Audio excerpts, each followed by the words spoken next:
한 주일 동안 안녕하셨습니까? 은빛 인사 올립니다. 나이가 한 살 더 먹으니 장례식장을 참 많이 다니곤 하는데요. 특히 계절이 바뀌는 환절기에는 더욱더 돌아가시는 분들이 참 많은 것 같습니다.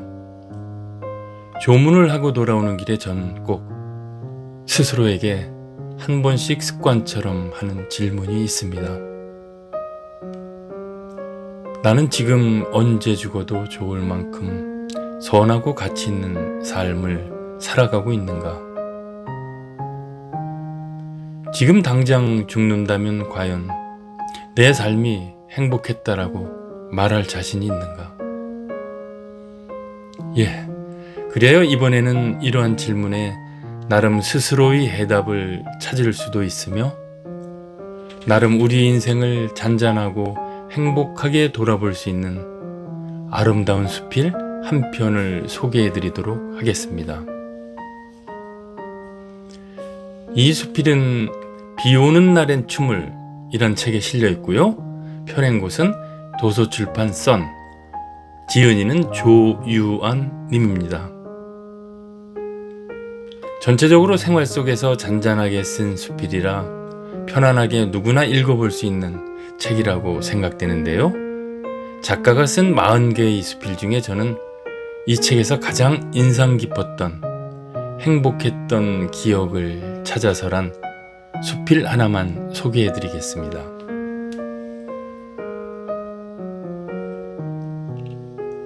행복했던 기억을 찾아서 요즘 들어 부쩍 장례식장에 가는 일이 잦다. 영정사진을 마주할 때마다 그분들은 어떤 기억을 가지고 영혼 속으로 떠났을까 하는 생각을 한다. 아마 오래전에 보았던 영화 한 편이 깊은 인상을 남겨서일 것이다.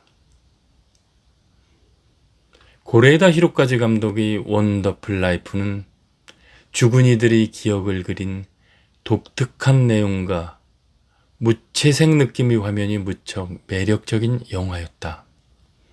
스크린 속 망자들은 지상에서 영혼으로 가는 중간역인 림보에 일주일간 머무르게 된다.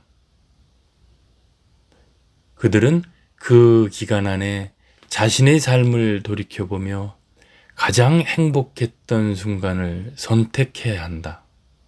그리고 마지막 날 그들이 고른 단 하나의 특별한 기억만을 간직한 채 영혼 속으로 떠나게 된다. 림보에 근무하는 직원이 가장 행복했던 순간을 그들에게 물었다. 한 남자는 좋아하는 여학생의 가방에 달린 방울이 딸랑거리는 소리를 들으며 그녀가 자기를 향해 오고 있다는 것을 느꼈을 때라고 이야기했다. 어떤 중학생 소녀는 3살 무렵의 기억을 선택했다. 하얀 빨래가 바람에 나부끼던 여름, 엄마 무릎을 베고 누웠을 때 나던 기분 좋은 냄새와 볼이 무릎에 닿았을 때 느꼈던 포근하고 따뜻했던 순간을.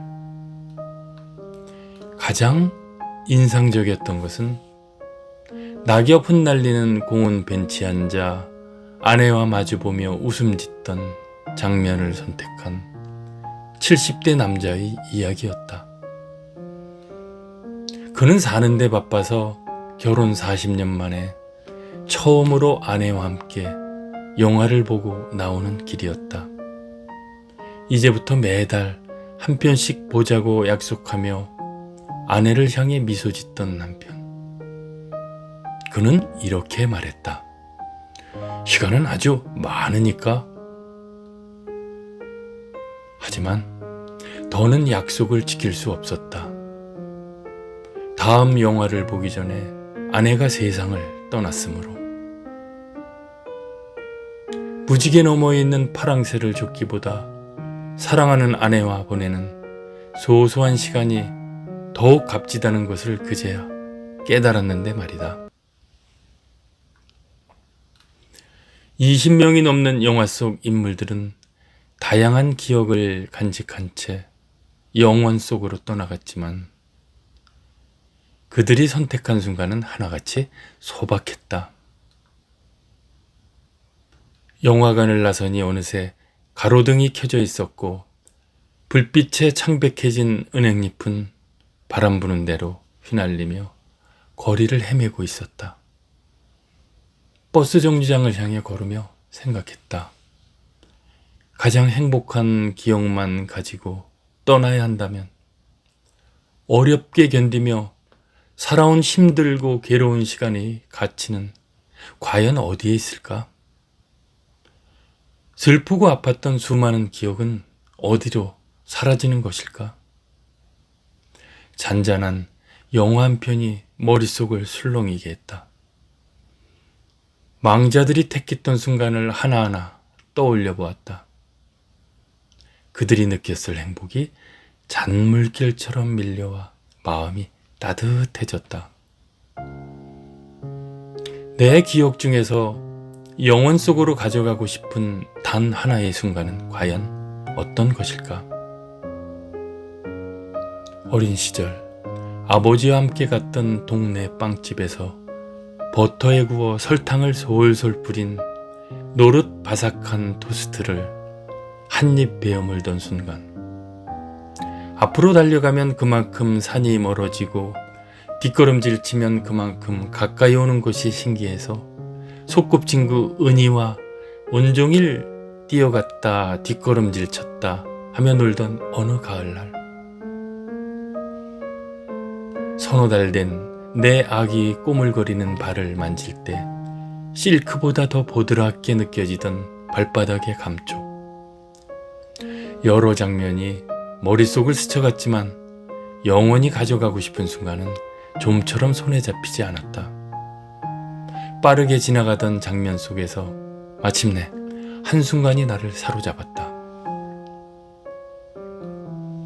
비가 많이 내리던 여름날이었다. 무더운 날씨인데도 따뜻한 물에 목욕하고 편한 옷을 입고 누워서 육기구라모토의 곡을 들었다. 얼마나 시간이 흘렀을까?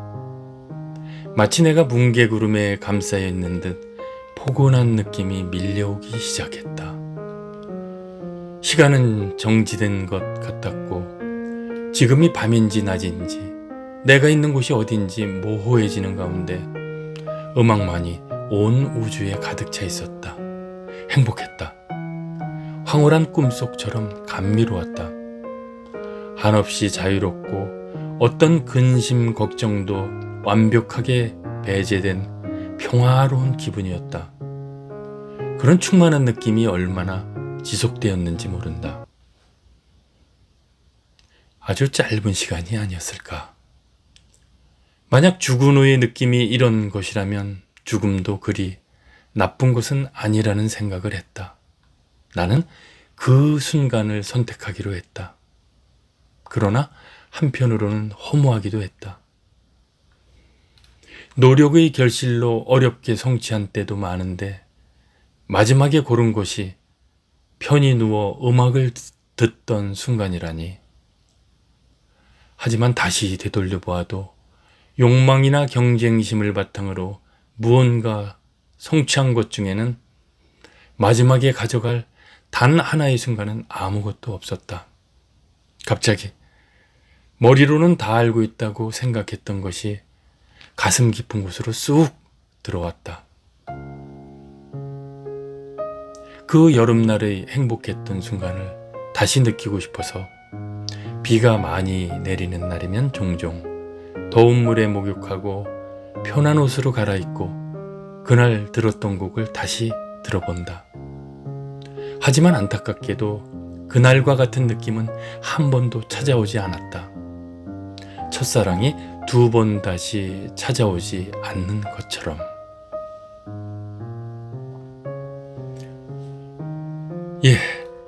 이 수필에 대해서 어떤 생각이 드시나요?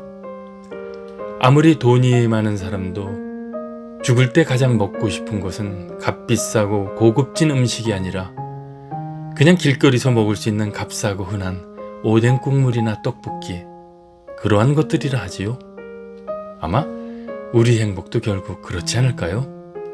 행복이라는 것은 우리 모두가 그렇게 찾아 헤매는 부나 권력이 아니라 그냥 우리 일상 속에서 자그마한 것들이 여기저기서 빛나고 있다는 것을. 혹시 여러분들은 세상을 떠나는 날 그 수많았던 행복 중에서 단 하나의 순간만 가지고 영원 속으로 떠나신다면 어떤 순간을 선택하시겠습니까? 참 고민되시지요? 아마 한 개든 두세 개든 이 영상에 댓글로 남겨주신다면 참 재미있을 것 같은데요. 이상 은빛 인사였습니다. 매일매일 행복하십시오.